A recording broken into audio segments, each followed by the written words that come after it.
Evolutionary Network Emergency Podcast, Episode 8. Today we're going to talk about Fake Pharmacom Labs versus real Pharmacom Labs exposed. So this is becoming an epidemic with Pharmacom fakes being out there. So right off the bat, we can confirm there's a fake website. It's pharmacomlabs.ltd. The real website is pharmacomlabs.com. So this is really confusing on the forums. We got a lot of people chiming in with different opinions, but we're going to do our best in this podcast to protect you guys, make sure that you're not getting ripped off with fake gear.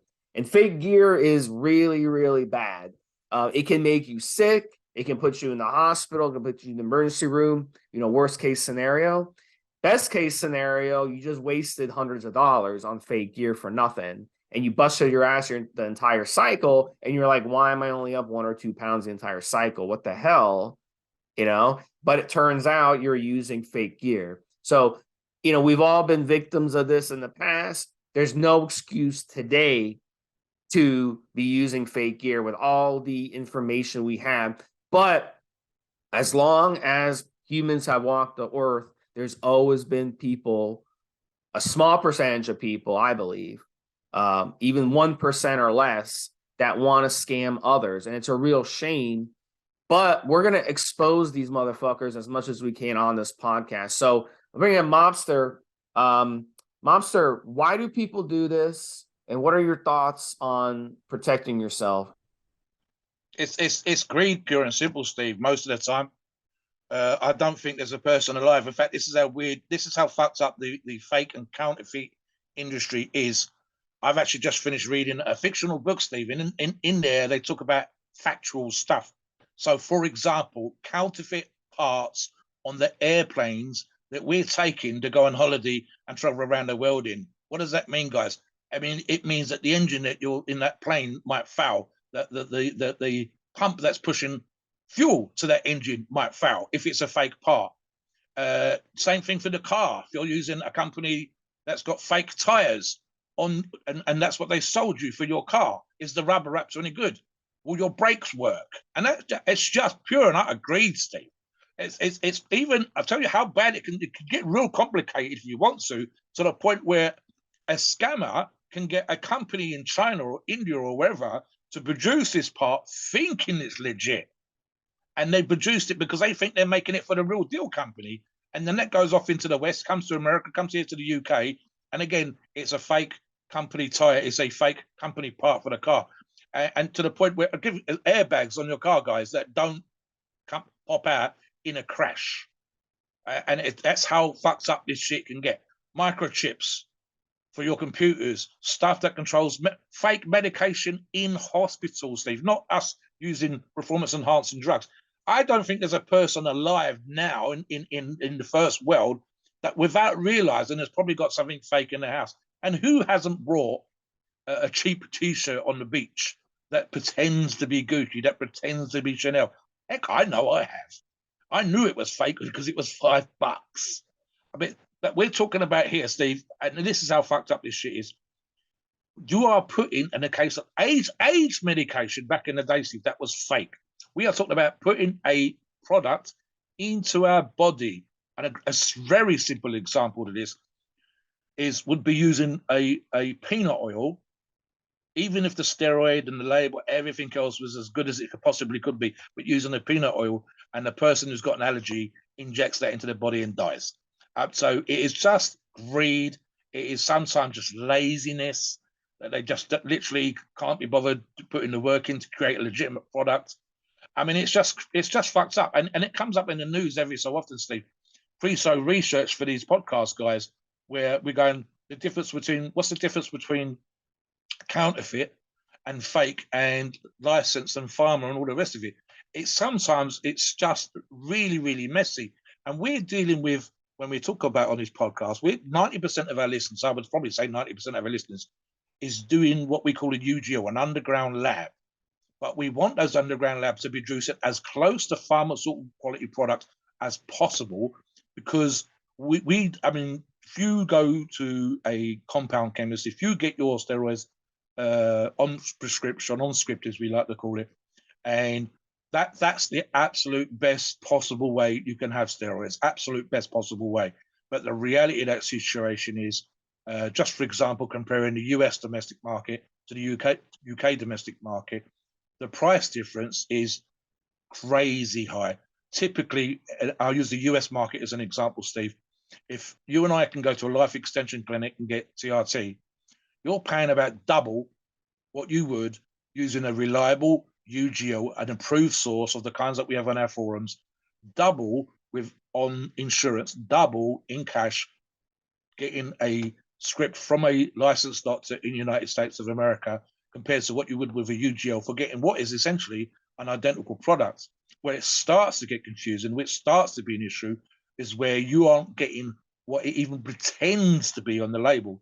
So here we go with Pharmacom, right? So what's happened is, and there's only a few companies like this, a company like Pharmacom gets big, and they get big on the basis of solid products that are exactly what they say on the label. They end up with a great reputation. Right? I've just done again pre-show research, guys. There was issues with Pharmacom having products. One link was from 2017. That's 6 years ago, and Pharmacom have been around a lot longer than that. So I can think of a couple of other big names in the industry where you did not know if it was the company that you had faith in, the company whose products you'd previously used, the company you knew how it felt in your body, and you knew the kind of results we get, or was it a scam? Was it a copy? Even sometimes the copies were okay, Steve. Sometimes the copies had the product. But the problem is, again, that's how they start out versus how they end up. We're going to cover how it becomes an issue simply with the domain names, how they make this mess, how the products are produced, how companies try to protect themselves from being scammed. We want to get into all of the nitty gritty. Let me start you guys off with the domain. Like Steve said, there is a .com, and the LTD that Steve refers to, I believe, Steve, that is what's called a limited. So here in the United Kingdom, you used to have a Joe Bloggs Company Limited, or as it is now, Joe Bloggs Company PLC. So I think it's probably a UK domain extension, LTD. And the difference between the two, the pharmacomlabs.com is the legit Pharmacom company. The LTD is not. I've had a look at these two websites. So what's the difference? Well, this is how this stuff works. Domain extensions, there are hundreds, guys. And if I set up a UGL tomorrow with Steve and we decide we're going to create a lab, we would almost certainly go for the .com, Steve. You and I, StevesandMobster.com. Now, the problem is, as I said, there's 100, 200, 300 extensions. There's probably thousands. So for us to set up or buy every single extension of the domain name would cost us tens of thousands, if not hundreds of thousands of dollars. So it's impossible. So if I wanted to create a copy, I only need to find an extension, a domain extension that Pharmacom, in this example, hasn't purchased. In fact, it's available for sale. So I go off and create a company that mimics just by getting an extension they haven't bought. That's the first thing I do. Then what happened here was we went on and looked, and again, pre-show research, and on first view, Steve, every single part of the fake company seemed to have the same text, the same information. But when you went back, and there's so many details we can get into, when you went back and looked at it, what had happened is that they had copied a page or several pages from the legit site some time ago, but then they hadn't updated the site in forever. They're just lazy. I mean, they're scammers, Steve. They're going to be lazy. If you're going to do it, do a good job, but you're not. So they get lazy. So the website doesn't get updated. The errors that might have been on the original site aren't corrected on the fake site.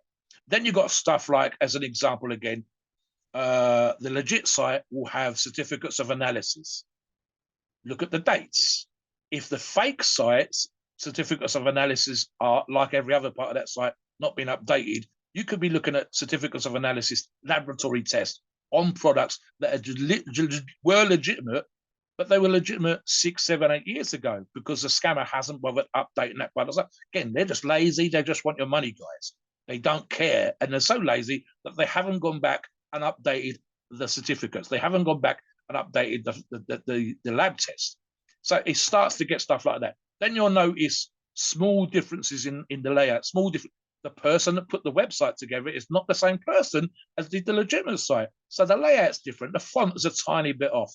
It may well be that the person, I've had a website created for me, Steve, and it had to be specific to my supplement company. I was the person that was updating the website.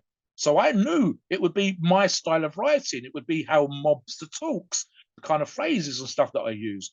And so even if they updated stuff or they manipulated something on the Scam website, it would be in the tone or the style of the scammer, not of the person that's updating the legitimate website.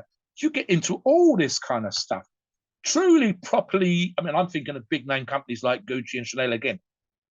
The things that they do, guys, it's from the stitching on the handbags, from whether they've gone to one company for the buckles, they go to another company for the leather, they go to another company for the stitching, they go to another company for the that doesn't happen in a scam. The scammers just go to one company and they get all that stuff done by some cheap ass motherfucker. The zips are wrong, the buttons are wrong. It's just, and that's that. It just gets lazier and lazier and lazier.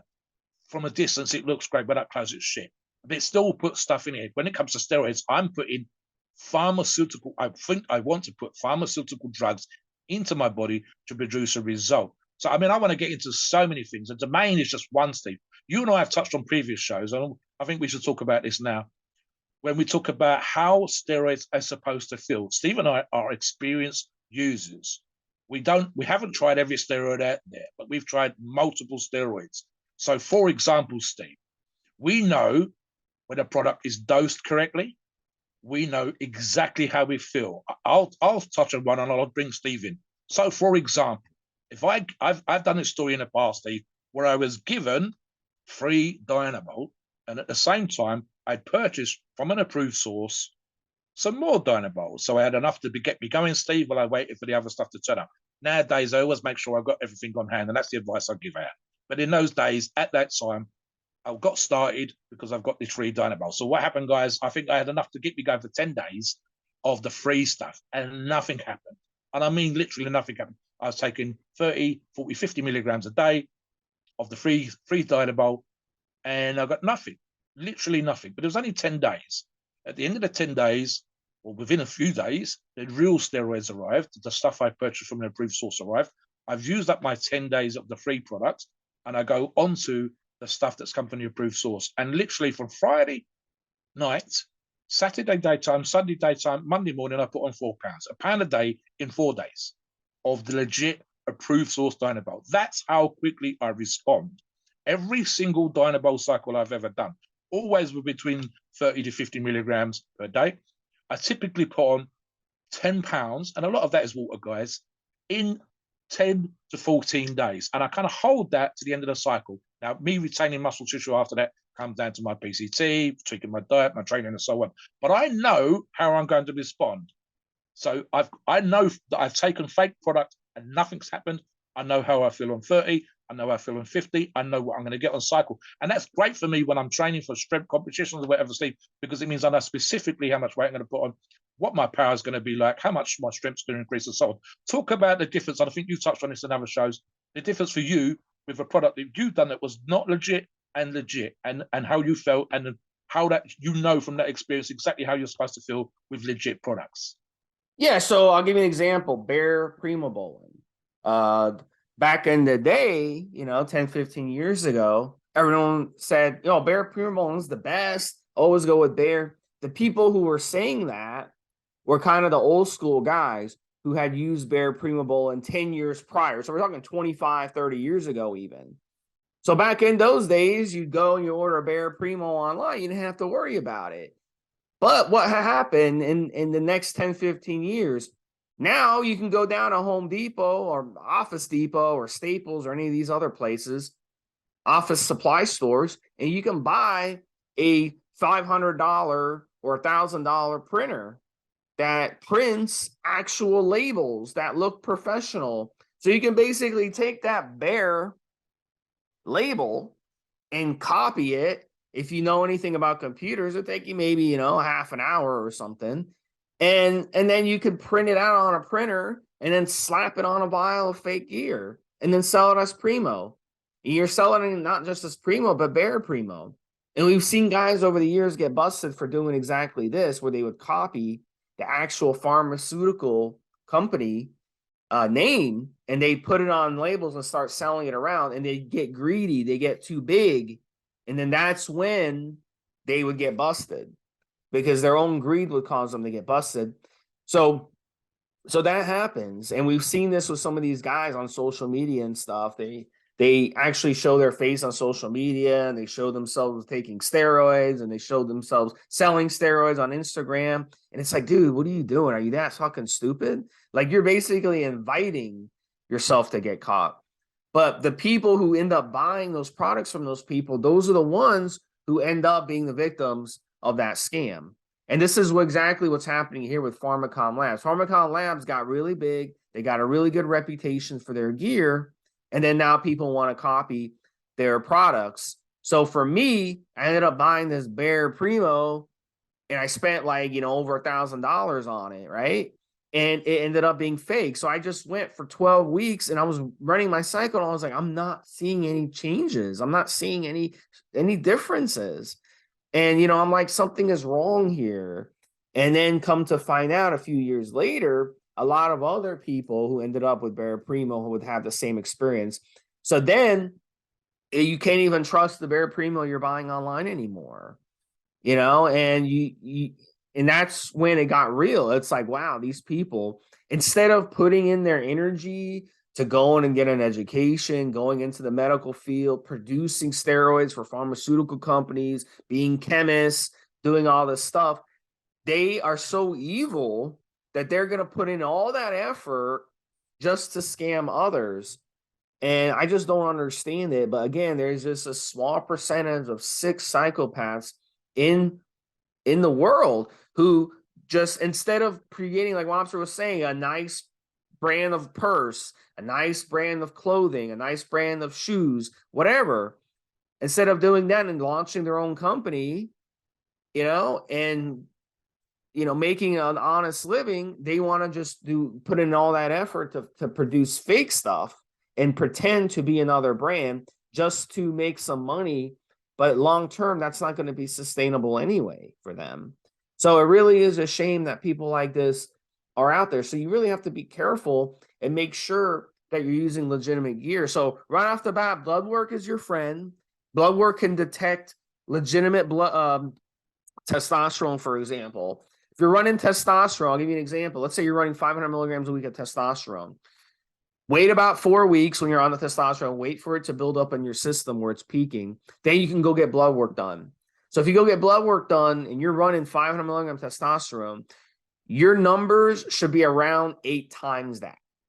So if you take 500 and multiply it by 8, that's where your number should be. So it should be around 4,000 nanograms per deciliter. And of course, you can do the conversion to your type of system, Mobster, on the other side of the pond. But nanograms per deciliter, 4,000. And if you're doing, like, say, 100, and you should be around 800, maybe a little less. So multiply it by 8, maybe 7 to 8 area. So 100 milligrams will translate to about 700 nanograms per deciliter. So that's where you would see if your testosterone legitimate. But you want to make sure when you get your lab work done, you're getting the uncapped, because a lot of the tests out there, a lot of the hormone tests that you get done, they're capped at 1,500 nanograms per deciliter. So when you get the blood work done, it'll have an arrow that shows you more than 1,500, but it won't give you a number. But you need to know that number, because if you're running 500, you're only getting 2,000 nanograms per deciliter, then it's underdose. So that would be a good way. But unfortunately, with these other anabolic steroids, it's very difficult with blood work to tell anything, because it's not going to show up as testosterone in your blood work. The only steroid that will is nandrolone, but no one fakes nandrolone. So that's really where the issue comes. And these sources out there who are scamming, they know this. And then also you have these kits that you can get. We see them sold online by some shady individuals. And the problem with those kits is those kits themselves are not accurate. So it'd be like going to getting a pregnancy test at the drugstore, You buy 10 pregnancy tests, you take the pregnancy test, 5 of the pregnancy tests say you're pregnant, and 5 say you're not pregnant. Well, what happened there? Well, part of it could be user error. Part of it could be the test is too complicated to get an accurate number. And part of it could be that the tests themselves are not accurate. So it's the same thing with these lab kits. A lot of people do these lab kits and like, oh, this gear looks legit. Well, it's not legit. So really, the only way to foolproof know that it's legit is taking it to like a university and getting it tested in the lab that way. Go ahead, Mobster. Yeah.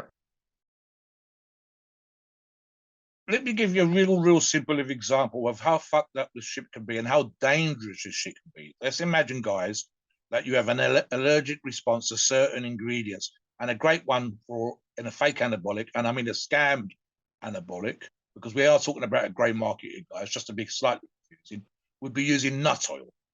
Right, so there are a bunch of carrier oils and or alcohols that can be used in steroids. And a quality company will use an oil that is the least allergic or has the least allergic response to as many of the users of that company's product as possible. The issue becomes that this tends to be the more expensive choice.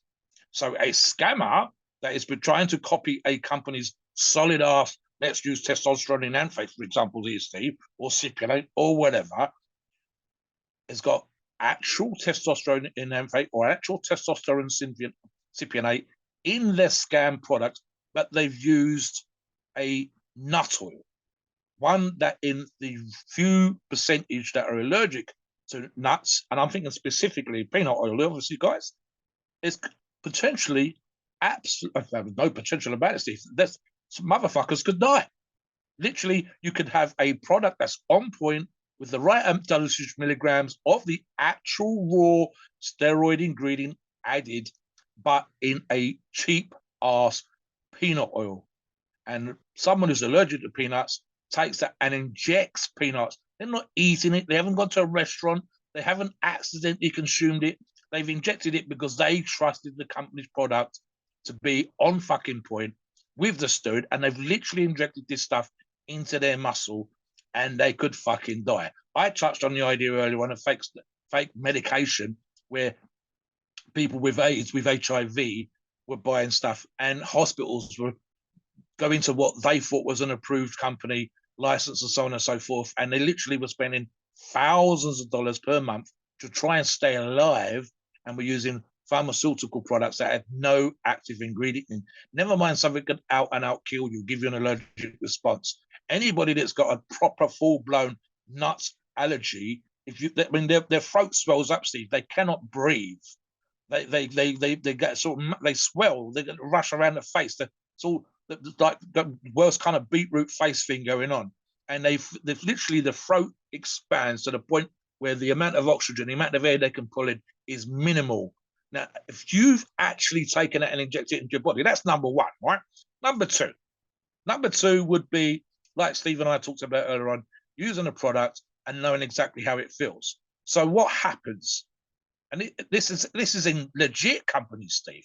You start off with a really solid, great product. Again, let's use as an example of, say, Cipionate. We'll say it's 250 milligrams per mil. Doesn't matter. Company, Joe Blow company. And he produces a really solid product, no problem at all. But he realizes he's not making a lot of money. The dealer's making money. The authorized seller's making some money. The fella that sells it to his mate down in gym's making a buck or two. He doesn't feel like he's making as much money as he's in. The fact that he's going to be selling thousands of these motherfuckers, that's how he's making his money. So he decides to cut corners. And instead of 250, it becomes 200. Instead of good oil, it becomes a shit oil, becomes a nut oil. And to the point sometimes where there's no active ingredient in there whatsoever. And then, like I said, let's touch on other ones. It's not the steroid it says it's on the label. It's something completely different. Steve talked about this multiple occasions when he's talked about Anavar.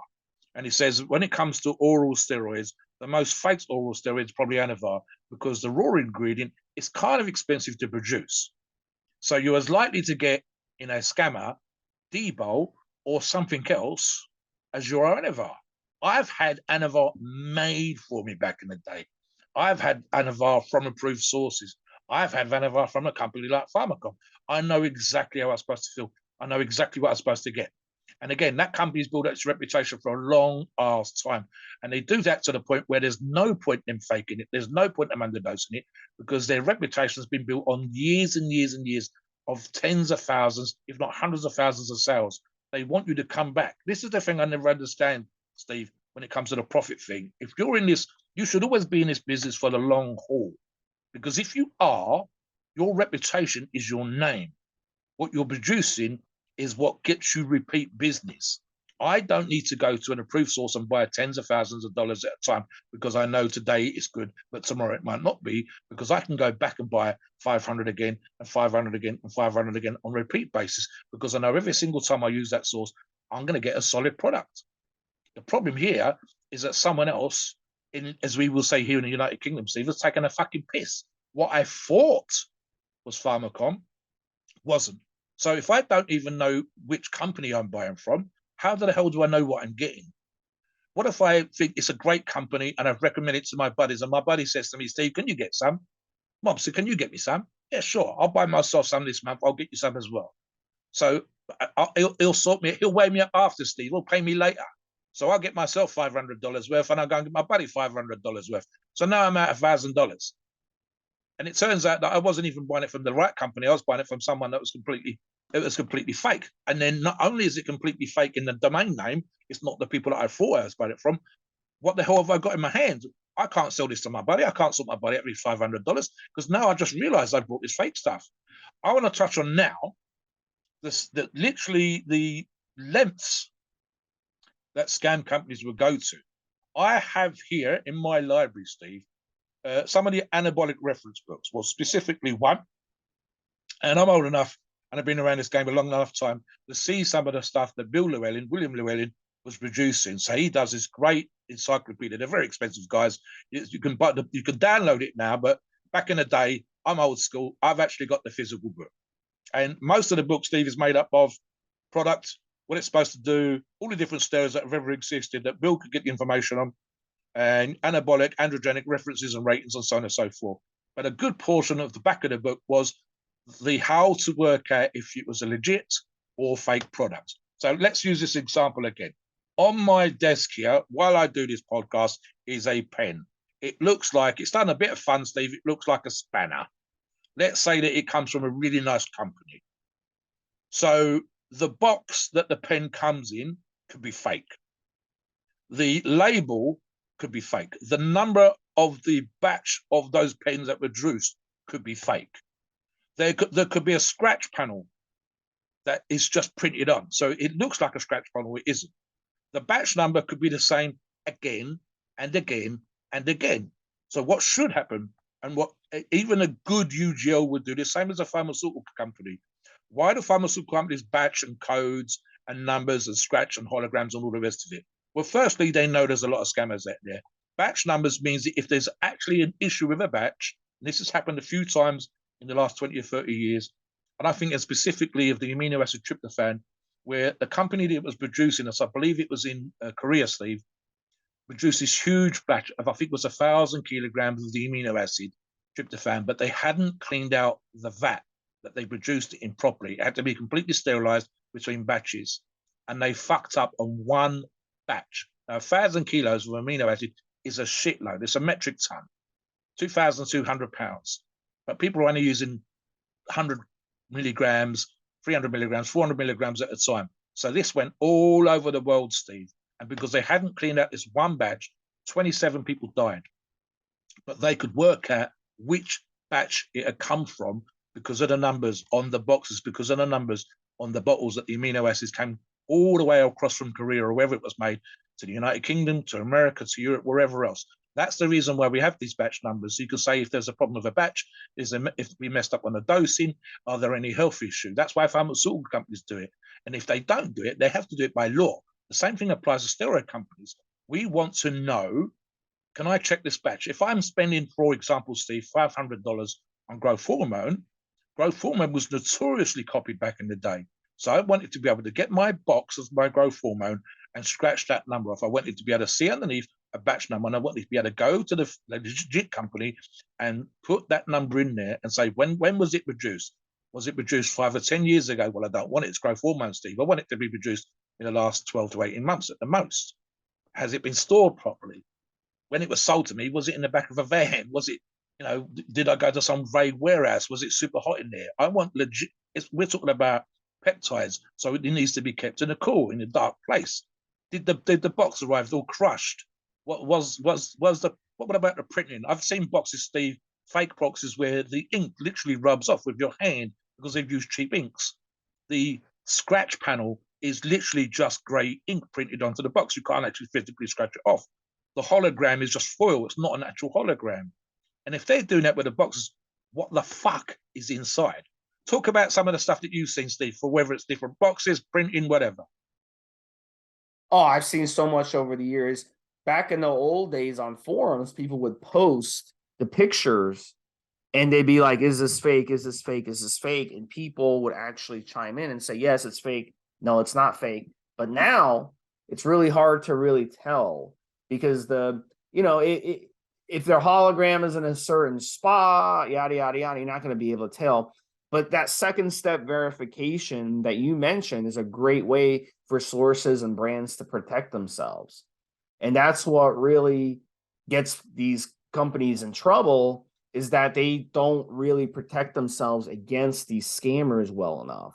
So what ends up happening is now their products, downright most of their products that are out there, in this case with the Pharmacom, it's incredible. There's fake Pharmacom all over now. And a lot of these sources, it's not even necessarily their fault, but they're just not doing their enough due diligence to make sure that they're not selling the fake stuff too. And they're kind of just like, they kind of drop the ball a little bit. People get lazy. People have families, they've got divorces, they have family emergencies. They kind of miss something and they end up in this situation. So seems like Basic Stero is one of those that are selling the fakes now. And you can come on our forums and you can kind of ask these questions and take a look at it. And Domestic Supply is the one that's selling the legitimate Pharmacom. So domestic-supply.com. Again, you can come on our forums and check that out. Yeah, Mobster, go ahead. Let me give you an example of how fucked up this shit is, guys. So I'm not going to mention a particular word that gets YouTube videos knocked, but it begins with C, guys. And the C word passports were produced where the idea was that you'd had an inoculation so you could travel around the world. Let's say, for example, we're bodybuilders, we're weightlifters. We wanted to go to the Mr. Olympia. So we go off and we were getting fake C word passports, Steve, that said I'd had my inoculations that allowed me to come to the States and go to the Olympia. As an example, I'm looking while we're doing this show, sterility, right? So Pharmacom has a great reputation, and I can't think of right now, guys, please prove me wrong if you feel like it, but I can't think of a single example as we record this podcast of someone saying that they've had sterility issues with a Pharmacom product. But if I'm lazy enough as a scammer to produce fake boxes, fake scratch panels, fake holograms, fake vials containing non-existent drugs, never mind, as I said to you guys earlier on, using a cheap ass oil that's going to cause allergic issues. What about the fats? I had for ages, if I've literally just got rid of one, I had given to me, and it wasn't for me to use. It was just, check this out, Mobster, see what you think. So at some point in our steroid using careers, I should use that particular turn of phrase, Steve and I have seen crashed steroids. Now, sometimes that's because it's overdose, guys. It's actually, in a perverse way, a good thing. And we have to heat the oil up, we have to warm it up, and we can inject it. There might be issues with post-injection pain, but in a perverse way, we actually know that it contains a steroid. But how about this, Steve? I had here, and I think you and I have seen this, floaters, hair, bits of skin, bits of dirt, insects. I've seen all of this, and I think I had one here that had floaters in, where the sterility was non-existent, Steve. They brought a crimper, they got the steroid, they printed off, as Steve said, at a cheap ass label, and your buddy says, oh, this is only going to be $40 or something like that, and you held it up, and at the bottom of that 10 ml vial of steroid, there was something at the bottom, Steve, like an insect wing or a piece of cotton or something that shouldn't be in there, something that got past the filter. They haven't got past the filter because they hadn't used a fucking filter. Steve and I have talked about on shows where let me give you some examples again. I've been on. You can go on YouTube right now, guys, and find videos of people producing steroids in their kitchen. The example that I'm thinking of, they'd actually covered everything in their kitchen in polythene, but it was still producing steroids in its fucking kitchen. I've talked about in a previous show where Dave Crosslin was doing a documentary about his own particular journey. And part of the documentary included a little investigation into the underground steroid market in the United Kingdom. So he went up to Merseyside. I say that, guys, because it's on the fucking documentary. So he goes to Merseyside. They go into a garage, what we call a lockup over here. You got them in America, the storage wars. They're in one of these lockups, these storage units. And they've got a little coffee table and a couple of chairs. Now, the guy that's making the underground lab steroids has got a balaclava on, so you don't know who it is, but Dave's sitting there. And on the table in front of them is a medicinal jar. I don't know what to call it, Steve, with the oil that the steroid's going to go in. And they've got a glass stirrer from a lab company. And then he puts this bag of steroid, which I think was in Amphate, a kilo, Steve, on the table. And he puts a great big bottle of oil and he pours this steroid oil, guys, into this jar. And then he takes the powder, the steroid, the kilogram of raw powder, and literally just tips it in and stirs it with the glass stirrer. And then they produce a microwave, which is plugged in, and they put the jar with the steroid oil into the microwave for 2 minutes. And they take it out and they stir it, and they put it back in for a minute. And they take it back out, and they put it on the table in front of Dave. And they said that's the equivalent of 250 milligrams of this steroid per milliliter of the oil. And we're going to take this and we'll go off and we'll put it into the vials. And Dave's sitting there with his mouth open going, is that it? I knew it was a simple process, but he says, yeah, that's it. There was no sterility, Steve. There was no, the jar with the oil in the steroid wasn't covered. You have no idea what they've used the microwave. Because they could have been cooking fucking a fast food thing in there, warming up their beans for breakfast. I've got no idea. You don't have the microwaves clean. You don't have the jars clean. You got no idea if the stirrers clean. They're literally just shaking this powder in like it ain't shit. There's no filter. There's no machines in there. They're in a dusty lockup with a concrete floor and brick walls. It's not. They've not made any attempt to make the room sterile. They're literally sitting there in their normal clothes. No one's in a fucking lab coat. No one's wearing a filter mask. No one's got the protective glasses on. You're just sitting there, and the videographer's filming it, and that is it. And there could be great steroids, Steve, but they've made no effort. What they've just done in front of Dave in the video is 2,000 or 3,000 quid's worth of steroids made for him in front of him in a microwave. And you go, right, they are literally allowing their reputation, their local reputation where they live, which for what may well be a potent steroid, and they've showed you just how much effort they've gone into to produce that steroid for the local market in Merseyside on camera for this documentary to be seen until to the end of time, Steve. That's the effort they've made. They haven't done anything to make it look sterile. They've done nothing to make it look like they're making an effort. And they've done it with thousands of dollars worth of steroids in front of the cameraman for us to watch anytime we watch on YouTube, as a download, whenever we like, Steve.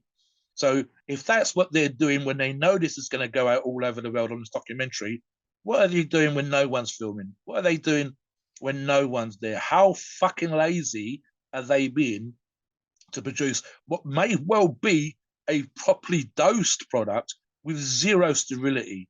It reminds me of a restaurant, but if you ever like go into a behind the restaurant in the alley and you look into it and see the condition of the kitchen and the way they're cooking the food, they're not wearing any gloves, they're not covering their mouth, they don't have a hair thing to make sure no hair gets in the food.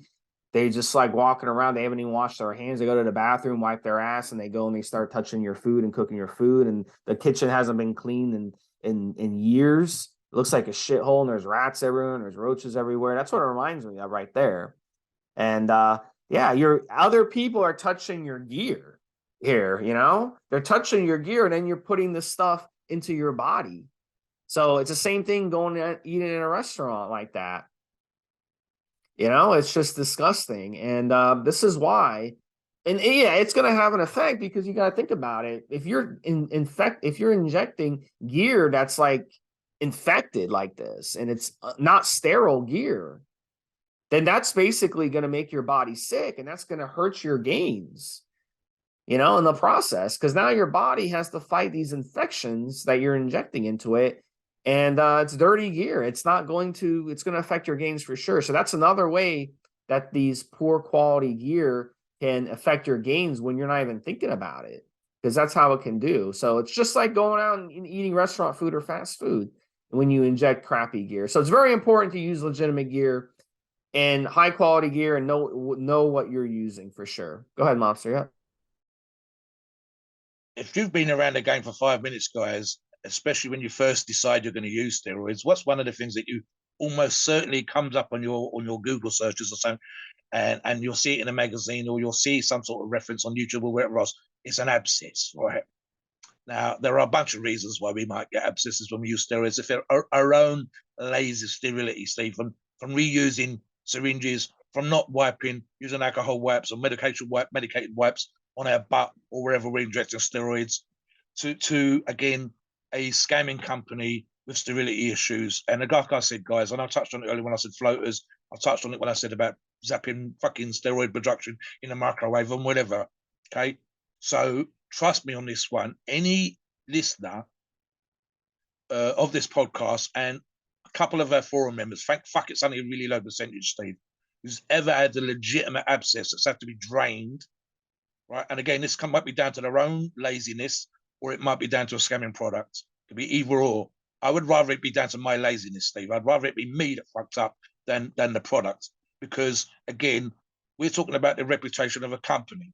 So if you've had abscesses where guys have had to have the whole, I've seen abscesses on animals. I worked in a meat factory some years ago, and here's how this shit worked. So they were giving inoculations to pigs. And the way that they do that is that they use what's supposed to happen, Steve, is one syringe on this great big bottle of the antibiotic. And you have to change it for every 10 pigs. If you don't change it for every 10 pigs, the risk of infection on the 11th, the 12th, the 13th pig is huge. And so our quality control guys would check this as they came in, and we would look for abscess. And I'll tell you right now, guys, I've cut them out, and the quality control guy cut one open. We had to go off to sterilize the knives afterwards, and it fucking stank. Now, any of you that have ever had an abscess and have had to go to the doctors or had to go to ER or the emergency room and have antibiotics or have an abscess drained, or worse, have an abscess cut out, and I've seen a couple of photographs of that, it's fucked up.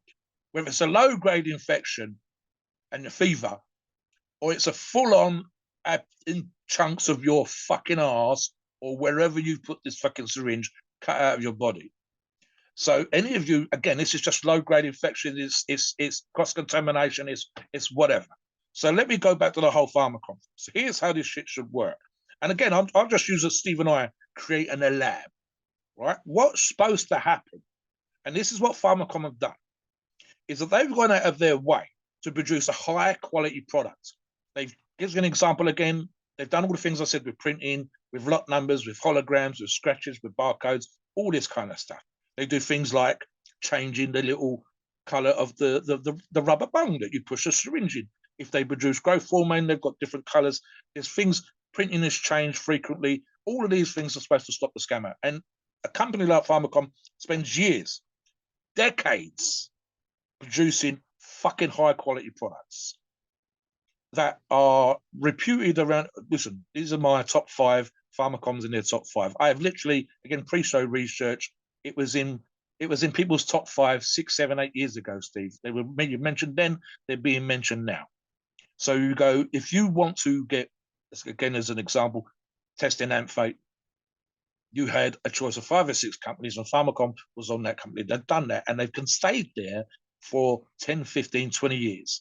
In that list, people's top 5 forever, building up their reputation, spending to produce the products and keep that reputation, hundreds of thousands, if not millions of dollars, certainly $250,000, $500,000 over that period of time, producing solid products, correctly dosed, with great labels, sterile, We've talked about, I think we did a show before, Steve, where I said you got the video clips of the stuff in production, certificates of analysis on the website, quality control coming for example, when the raws are tested, the oils were tested, changing a supplier just of the vials or the end caps, upgrading the machines that are producing the product in their factory, in their laboratories, so that they're spending that kind of money to invest into the business and keep their reputation, keep their name in that top 5 choice of a great source to go with, and continue to do that for a fucking decade. Only for a scammer, and I could do this tomorrow, nick a domain name for $100, copy and paste every single piece of information that's legit on their site today, and spend maybe, I don't know, Steve, 2, 3, 4, 5 days copying and pasting that information over, making sure I've got it down pat. Doing screenshots of their lab tests, same thing again. Downloading, right-clicking, saving as, and uploading them to my fake website. Getting a company in China. You and I can actually go off and buy inert powders to be used in placebos. So we can buy that inert powder. So literally we can take a powder that will dissolve in oil and it has no active anything whatsoever.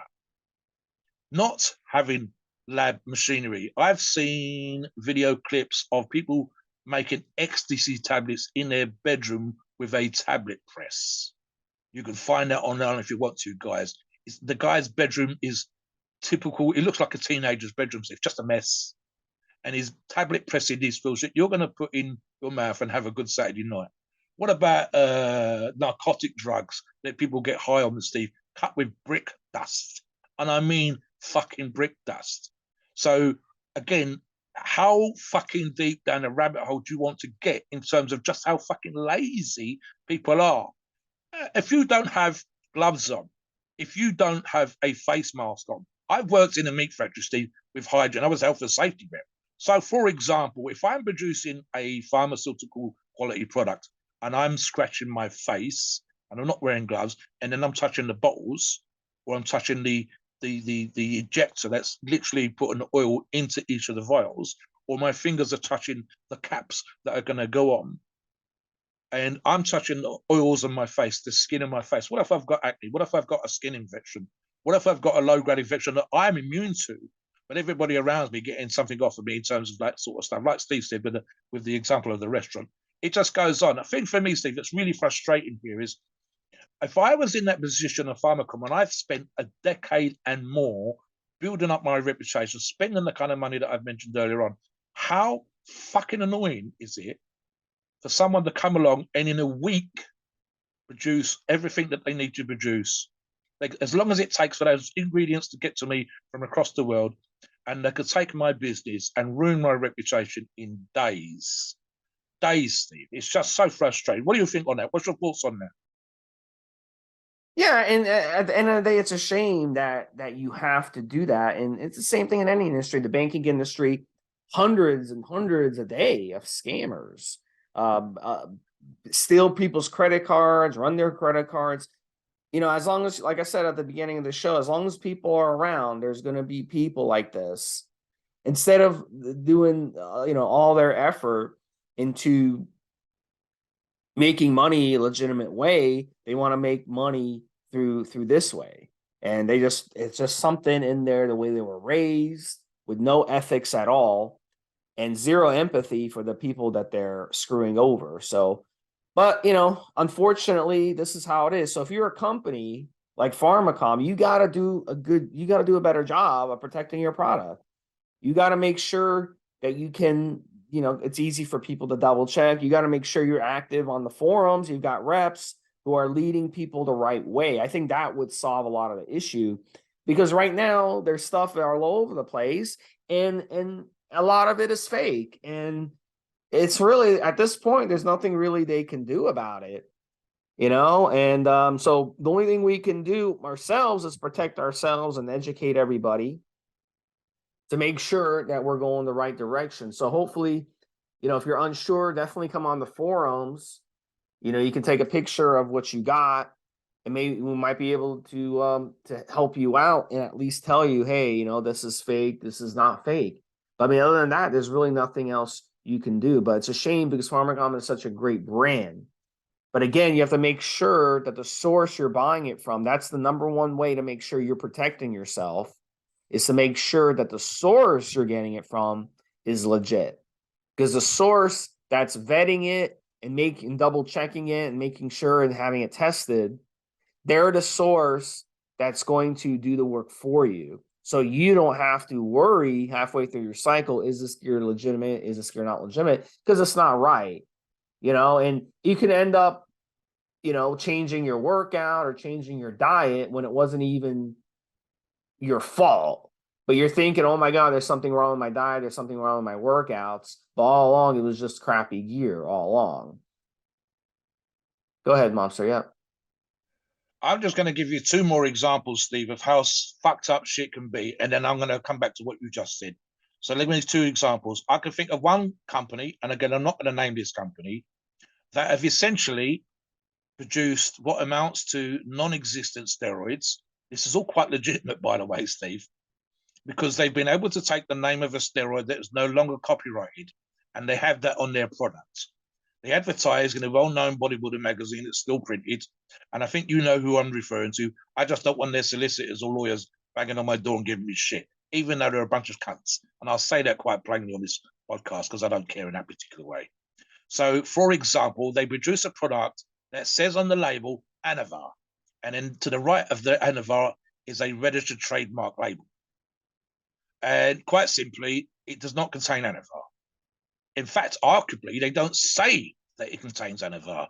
And if you read the actual product ingredients, there is no active ingredient of Anavar in its chemical form anywhere on that product. But because of the way that they're able to use the name, they can give you the impression that you've brought Anavar. It says Anavar with the registered thing to the right-hand side because the company that actually produced or used to produce doesn't exist, or Anavar is no longer sold by pharmaceutical companies or whatever. So they're able to get away with it.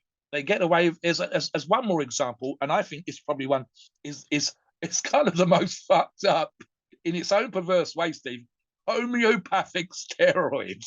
I'm laughing because it's kind of fucking funny in that they're able to get away with this.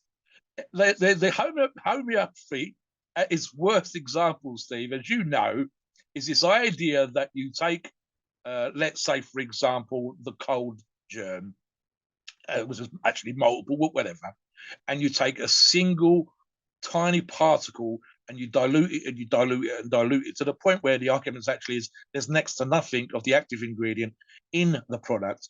And the very echo, and I'm oversimplifying here for the sake of the podcast, the very echo of the essence of the original thing is supposed to protect you in some way. So it could be a homeopathic painkiller, a homeopathic antibiotic, and so on and so forth. So homeopathic steroids is essentially either the smallest fraction that allows them by law to say that it contains this steroid, which will be like 0.0001% or something like that, Steve, or really just the essence. In other words, it contains next to nothing at all. And it allows them by law to sell this product with the idea that it's the essence of that steroid. In reality, you need a bit more than the essence. You need a bit more of the active ingredient. You need a bit more than an echo, a semblance, something like that of the original steroid. Let's use Dynabol again. So a homeopathic Dynabol, instead of containing 10 milligrams, 20 milligrams, 30 milligrams of pill, would be a pill that might be a 10 milligrams, 20 milligrams pill, but with a fraction of a fraction of a fraction of a fraction of a milligram in there. And the law says that they can get away with that because it's almost like cross-contamination levels, but it has no potency whatsoever. So homeopathic steroids would be the most extreme example of something that might have the tiniest fraction of an active ingredient, but will have zero anabolic effects on your body, and yet is allowable by law because it's not actually containing anything like an active ingredient. So this is just how fucked up stuff is, right? And again, it's one thing for you and I to go out there and buy a fake handbag or a fake pair of glasses. And we won't even get into the fact that companies that produce these things, it's not always $15,000 handbags. Sometimes, I'm using Oakley as an example. It's produced by a luxury company that owns, I think, 300 brands. and it costs them dollars to make, but they will sell it to you because of the name for hundreds of dollars. But at least that way, Steve, you know that these are going to be glasses that you can wear, that they do what they say, that they're coated with the special films, that they look amazing, etc., etc., etc. They're not going to fall apart in 5 minutes, but they're still only fucking cheap, fashionable glasses. If it's a brake pad on your car, you could crash and die. If it's a part on an aeroplane, the fucking plane could fall out of the sky. And if it's a pharmaceutical drug, it could give you an infection. It could be contaminated. If it's a drug that's supposed to be saving your fucking life, anti-cancer, HIV/AIDS drugs, you could die because it has no ingredient in. If it's a steroid that's filthy, you could get abscesses. You could get ill. If it's a steroid where you're going to the gym and you're absolutely destroying yourself in the gym to get big, to get muscular, to win a competition. If you're dieting to the point of feeling like you're starving, if you're trying to train harder than anybody else has ever trained before, and you've spent hundreds, if not thousands of dollars of your hard-earned money in order to try to make you gain 5 pounds, in order to put a quarter of an inch in your arms, and some motherfucker's taken you for $500 or $1,000, how pissed off are you going to be? How much hard work have you put in? Who hasn't been in a situation, Steve, of whether it's training as we do in the gym to get big and muscular and strong or whatever else, or slim or lose weight or get into shape, or something else, where you saved up all your hard-earned money, especially when we were younger, Steve, to try and buy something nice for ourselves, and it doesn't work. How pissed off was you? It could be a stereo, it could be a moody DVD, could be a download for your computer that corrupts your computer, whatever. And you're a young guy, as most of our listeners are, 18 to 25 years of age. A few of them are older, and they're just getting to the situation where they can go out and earn a living, and they've saved up the money because they've decided they want to take the next step when it comes to anabolics, that they want to take a step up, Steve. They spent hundreds of dollars on the food to get into shape. They're spending $100 a month on their gym memberships. They've gone out of their way to buy a good belt, a good pair of training shoes, whatever. They go to the gym, and when everybody else is laid in bed, they're putting in their cardio. They've gone to the gym, and they're the only one in the gym that's really grinding, really putting the work in. But they're getting scammed for $500 or $1,000 for a cycle of unsterile, low potency, completely and utterly fake, whatever. If you're the company or like Pharmacom, you have spent years building up your reputation.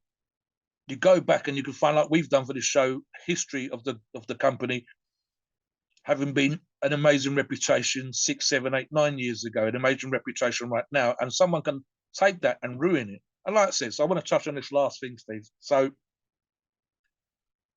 we do this podcast to give you this information so that you don't get scammed. And we want to represent to you the best kind of information we could possibly give you. When Steve and I do these shows, and especially Steve and I when we do these shows, we don't go crazy with the dosages because we got half an eye, and I say this on the forums, I've done this with DMs to people. I say I have half an eye on the future of the sport. There's always going to be arguments about natural versus enhanced training. Okay. So I always take the point of view of, I want the health of the listener. It's always at the back of my brain. I want the listener to be around 15, 20 years training. I want this sport that we do, Steve, to be for a lifetime. I don't want it to be for 5, I want it for a lifetime. So I want the reputation, my reputation, Steve's reputation, the forum's reputation, and even the reputation of the sport as a whole to be as high and as good as it possibly can be. I want to be doing what we're doing right now, and the same applies to Pharmacom as a company, for as long as possible. I want my reputation to be based on good, solid products, sterile products, properly dosed products. I want my specific reputation, my reputation, Steve's reputation, the forum's reputation to be based on solid information, given with half an eye on safety, that we want the listeners to be training as healthily as possible. We want the listeners to be training for as long as possible. We want our listeners to get as muscular and as strong or as lean and in shape as possible. We want them to do that as best we possibly can, in our opinion, with our advice, as safely as we possibly can.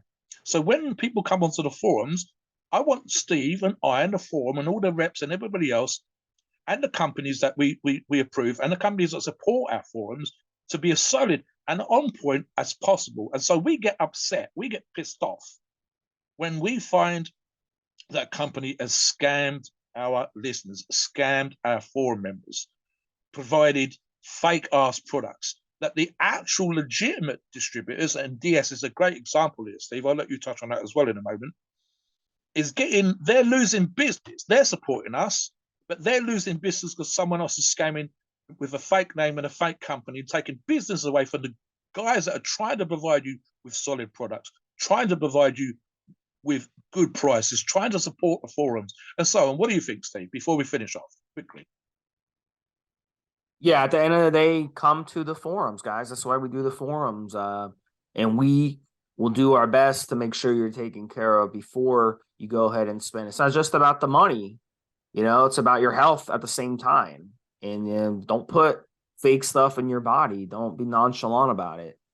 There's no excuse, like I said earlier, it's no excuse to be putting fake stuff into your body these days with all the knowledge and foresight we have today. Come to us on the forums, pharmacom.com, DS, us as reps will try to give you the spot on information every single possible time that we can, guys. If you've got any questions, any feedback, let us know. Please note, we are not doctors and opinions are ours. It's our view and based on our experience and views on the topic. A podcast for informational purposes and entertainment only. The freedom of speech and the First Amendment applies.